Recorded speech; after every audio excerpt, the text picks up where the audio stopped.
And over in the UK, Brits are watching their culture disappear before their very eyes in the name of acceptance, maybe even virtue signaling. Mohammed is the top baby boy name in England and Wales by a long shot. I think a lot of people in the UK are waking up to this, maybe slowly, maybe it's a little too late, if you will, but Yes. these anti-migrant protests have broken out outside of these hotels that have been overtaken by migrants. The protests were sparked because a 14-year-old girl from Essex was sexually assaulted by an Ethiopian migrant, which got me thinking about all these stories that you hear here, the Laken Riley, Rachel Morin, Kate Steinle, Molly Tibbetts, all these women who were overtaken by an illegal immigrant, someone who shouldn't have been here to start with.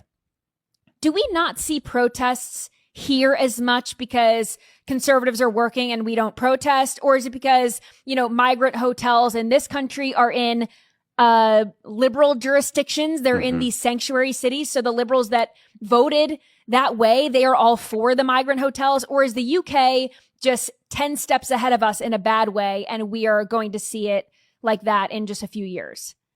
I think it's a little bit of all of those. I also think, though, it's an issue of scale. Because if you think about the size of the United Kingdom, it's the size of just a lot of American states, and it's much smaller than a lot of American states. Right. And you've got a huge amount of people packed into a very small island, and the island isn't getting any bigger.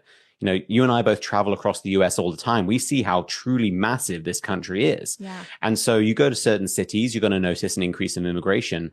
But when you've got people in those cities who don't care, you only actually see this explode into a problem when you've got, say, small border towns that are overrun suddenly with immigrants.